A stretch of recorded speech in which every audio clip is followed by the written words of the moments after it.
எப்பயுமே நார்மல் சப்பாத்தி சாப்பிட்டு போர் அடிச்சிடுச்சு. அதனால நான் இன்றைக்கி ஆலு பரோட்டா பண்ணலான்னு இருக்கேன். ஃபஸ்ட் நான் சப்பாத்தி மாவு பிசைஞ்சு வச்சுக்கிறேன். அதுக்கு தேவையான அளவுக்கு மாவும் உப்பு, ஒரு 1/4 டீஸ்பூன் அளவுக்கு ஓமமும் மஞ்சள் பொடி போட்டுக்கோங்க. 1 டீஸ்பூன் அளவுக்கு காரப்பொடி சேர்த்து நல்லா தண்ணி விட்டு சாஃப்டாக பிசைஞ்சு க்ளோஸ் பண்ணி வச்சிடலாம்.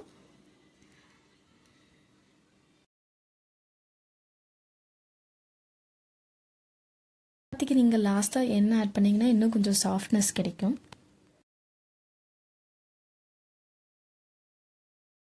நான் ஸ்டஃபிங்க்கு பொட்டேட்டோ 6 யூஸ் பண்ணிகிட்டு இருக்கேன். அதை நல்லா மண் போகிற அளவுக்கு வாஷ் பண்ணிவிட்டு ஒரு 3 to 4 விசில்ஸ் விட்டுட்டு எடுத்துருங்க. பீல் பண்ணிவிடுங்க ஸ்கின் எல்லாம். இப்போ 2 ஆனியனும் ஒரு கைப்பொடி அளவுக்கு கொத்தமல்லி, 2 சில்லி நல்லா ஸ்லைஸாக கட் பண்ணிடலாம். இப்போ சப்பாத்திக்கு தேவையான ஸ்டஃபிங்க்கு நம்ம விசில் விட்ட பொட்டேட்டோவை நல்லா ஸ்கின் பின் பண்ணிவிட்டு நல்லா ஸ்மாஷ் பண்ணிடலாம். ஸ்மாஷ் பண்ணிவிட்டு நம்ம கட் பண்ண ஆனியன், கொத்தமல்லி, அதுக்கப்புறம் சில்லி இதெல்லாம் அதில் சேர்த்து ஒரு 1/4 டீஸ்பூன் மஞ்சள் தூள், 1 டீஸ்பூன் அளவுக்கு மிளகாத்தூள், தேவையான அளவுக்கு உப்பு, அதுக்கப்புறம் பெருங்காயம் இதெல்லாம் போட்டு நல்லா மிக்ஸ் பண்ணிடலாம்.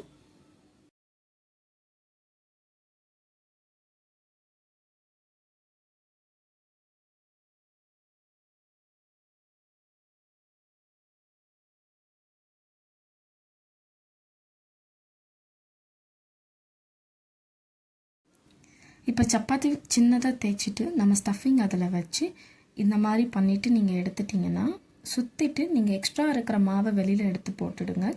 அதுக்கப்புறம் ஒரு குட்டி பால் மூமெண்ட் கொடுத்தீங்கன்னா ஸோ தட் உள்ளார இருக்கிற ஸ்டஃபிங் வந்துட்டு இருக்கிற எல்லாத்துமே ஸ்ப்ரெட் ஆகும். அதுக்கப்புறமா நீங்கள் ரொம்ப ஸ்லோவாக பொறுமையாக நீங்கள் தேய்க்கணுமா இருக்கும். திருப்பி போட வேண்டாம். அப்படியே ஒன் சைடாக நீங்கள் பொறுமையாக தேய்ச்சிட்டு வந்துட்டு தவா காஞ்சதுமே சப்பாத்தி அதில் போட்டு 2 சைடுமே குக் பண்ணி எடுத்துட்டிங்கன்னா சுட சுட aloo parotta is ready. And இந்த ஆலு பரோட்டாவை தயிர் வச்சு அண்ட் ஒரு குட்டியோண்டு பட்டர் பீஸ் அதில் போட்டு சாப்பிட்டிங்கன்னா you will feel the taste in it. And try commenting, like பண்ணி, ஷேர் பண்ணி, சப்ஸ்கிரைப் பண்ணுங்கள். Thank you so much for your support.